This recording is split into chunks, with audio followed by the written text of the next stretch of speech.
South India shopping మాల్లో blockbuster Ashadam #1 kilo sale. Hello guys, welcome back to I Dream media.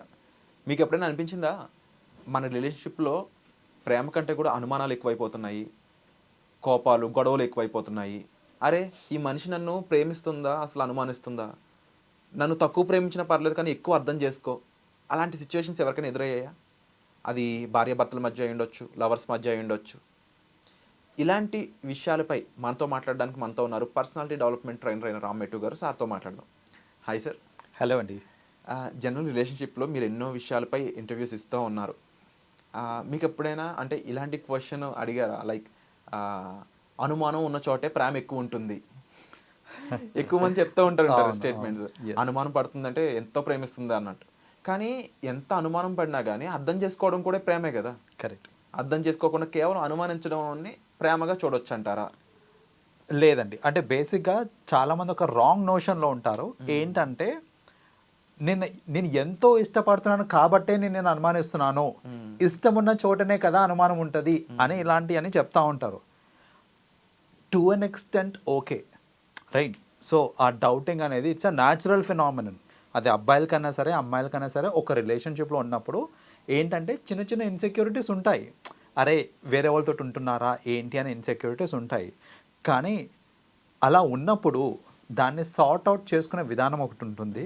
And ఎంతవరకు Liberty ఇవ్వాలో అంతవరకు Liberty అనేది కూడా ఖచ్చితంగా ఇవ్వాలి. మోస్ట్లీ రిలేషన్షిప్స్లో ఏమవుతూ ఉంటుందనంటే ఒక పీక్లో ఉంటుంది. ఈ అనుమానం అనేది ఏదైతే ఉందో ఒక పీక్లో ఉంటుంది. ఏ లెవెల్లో అంటే మనం ఒక ఆఫీస్లో వర్క్ చేసేటప్పుడు ఇట్ ఈస్ కామన్, అబ్బాయిలు అమ్మాయిలు అందరం కలిసి మాట్లాడుకుంటాము, ఇట్ ఈస్ కామన్.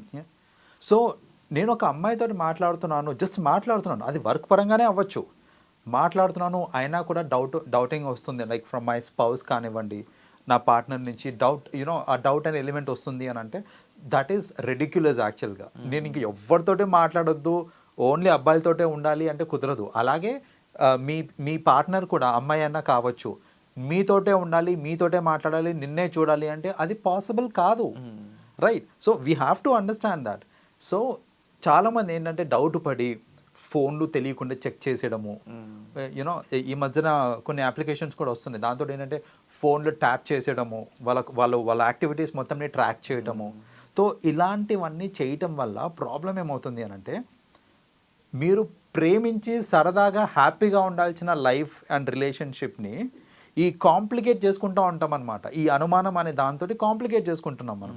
సో అది ఏ లెవెల్కి వెళ్ళిపోతుంది అని అంటే రేపు పొద్దున ఒకవేళ నా పార్ట్నర్ నా ఫోన్ని స్కాన్ చేసింది నాకు తెలియకుండా, లేకపోతే ట్రాకింగ్ అవుతుంది నా ఫోన్ అని తెలిసింది అనుకోండి, అక్కడ ఇమ్మీడియట్గా వచ్చే ఇంప్రెషన్ ఏంటంటే నా మీద ఆ మాత్రం నమ్మకం లేదా అని ఆ ఇంప్రెషన్ వచ్చింది అనుకోండి, ఆబ్వియస్లీ ప్రేమ అనేది తగ్గిపోతుంది.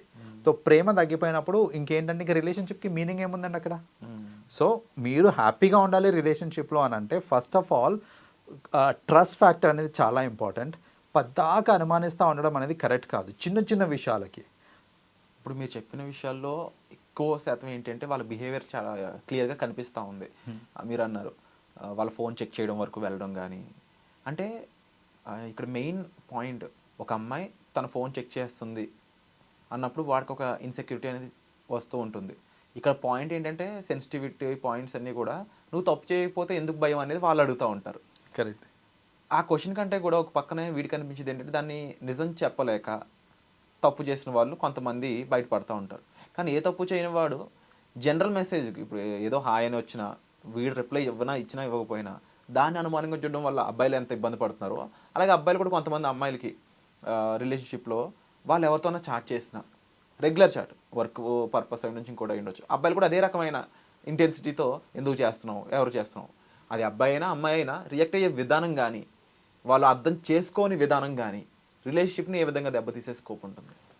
సో ఇక్కడ ఇలాంటి జరగడానికి మేజర్ రీజన్ ఏంటంటే కపుల్స్ మధ్యలో ట్రాన్స్పరెన్సీ లేకపోవడం. సో ఇప్పుడు చూడండి, నాకు తెలియకుండా నా ఫోన్ తీసుకొని చూసుకొని చేసే అంత ఇది వచ్చింది అని అంటే అసలు నేను నా ఫోన్ని ఇలాంటివి ఎప్పుడవుతాయండి జనరల్గా పాస్వర్డ్స్ పెట్టడం ఫోన్కి, ఆ పాస్వర్డ్ స్పౌస్కి చెప్పకపోవడము, ఏదైనా కాల్ రాగానే నేను అక్కడే ఉండి మాట్లాడొచ్చు. అలా కాకుండా సైడ్కి వెళ్ళిపోయి మాట్లాడడము, ఇలాంటివి చేయడం వల్ల ఏమవుతుంది అని అంటే ఈ థాట్స్ వస్తుంటాయి అనమాట. ఎందుకు పక్కకి వెళ్ళిపోతున్నారు ఇలాంటివి అని. సో అంటే ఏంటంటే ట్రాన్స్పరెన్సీ మెయింటైన్ చేయండి. మీకు ఫోన్ కాల్ వచ్చిందా అక్కడే తీసుకొని మాట్లాడండి. సరే డిస్టర్బ్ అవుతుంది, ఎన్వైర్న్మెంట్ బాగాలేదు అంటే అది వేరే విషయం. అలా కాకుండా నార్మల్ టైమ్స్లో టెక్స్టింగ్ చేయాలన్నా కాల్స్ అన్నా సరే మీరు ఓపెన్గా ఉండి చేసి ట్రాన్స్పరెంట్గా ఉన్నారనుకోండి. అండ్ డైలీ జరిగే విషయాలు మీరు షేర్ చేసుకోండి. ఆఫీస్లో ఏమవుతుంది, ఎవరేమన్నారు, ఏంటి, ఎవరితోటి ఉంటున్నారు అనే విషయాలు మీరు షేర్ చేసుకున్నారనుకోండి, ఇలాంటి అనుమానాలు రావు. సో జనరల్గా ఏంటంటే షేర్ చేసుకోకపోవడం వల్ల ఇప్పుడు ఆఫీస్లో ఎవరెవరు ఉంటారు, డైలీ జరిగే యాక్టివిటీస్ ఇవన్నీ చెప్తా ఉన్నారనుకోండి, అట్లీస్ట్ నార్మలైజింగ్ అయిపోతుంది అక్కడ. సో ఇలాంటివన్నీ అవుతూ ఉంటాయి. అండ్ రిలేషన్షిప్స్ కూడా అందుకనే దెబ్బతింటూ ఉంటాయి. ఏంటంటే ఇలా ఫోన్ చెక్ చేసినప్పుడు నిజంగా నేనేం తప్పు చేయలేదు, కానీ నువ్వు చెక్ చేస్తున్నావు అని అంటే దట్ విల్ అఫెండ్ మీ. అంటే అంత కూడా ట్రస్ట్ లేదా నా మీద, ఎందుకు ఇలా చేస్తున్నావు, నేను కూడా అలా చేస్తున్నానా నిన్ను అనే దీంతో జనరల్గా ఏంటంటే గొడవలన్నీ ఇంకా ఎక్కువైపోతూ ఉంటాయి. అలాంటి అనుమానం ఏదైనా వచ్చింది అని అంటే యాక్చువల్గా చేయాల్సింది ఏంటిది అని అంటే చెప్పడం. నాకు నిజంగా నీ మీద డౌట్ ఉంది అని అంటే కనుక ఐ విల్ కమ్యూనికేట్.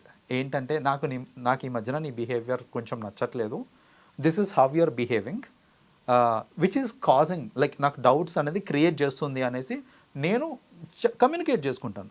అవతల వాళ్ళు ఎక్స్ప్లెనేషన్ ఇచ్చుకుంటారు. ఆ ఇచ్చిన ఎక్స్ప్లెనేషన్ ఈ కమ్యూనికేషన్ తోటే మోస్ట్లీ సెట్ అయిపోతాయి. అలా కాకుండా నన్నే అనుమానిస్తామని ఓవర్గా రియాక్ట్ అయిపోయి అనుమానించినంత మాత్రాన ఓవర్గా రియాక్ట్ అవ్వకూడదు. So they have to understand that it's little bit of insecurity in the relationship అనేసి. సో అల్టిమేట్లీ నేను చెప్పేది ఏంటిది అని అంటే అనుమానం టు అన్ ఎక్స్టెంట్ ఉండొచ్చు, అది కామన్. ఒక రిలేషన్షిప్లో ఉన్నప్పుడు పొసెసివ్నెస్ అనేది కామన్. కానీ ఓవర్ పొసెసివ్నెస్ ఉంది అనుకోండి, యూ కాన్ బీ హ్యాపీ. మీరు it is as good as మీకు తెలిసే ఉండొచ్చు. ఇప్పుడు మీరు వెన్ యూ హోల్డ్ సంథింగ్, ఇప్పుడు మట్టిని మీరు చేతిలో పట్టుకున్నారనుకోండి, ఎంతైతే మీ హోల్డ్లో ఉంటుందో, ఎంతైతే మీ గ్రిప్లో ఉంటుందో, మీరు టైట్ చేస్తున్న కొద్దీ మీ గ్రిప్ నుంచి బయటకు వచ్చేస్తూ ఉంటుంది.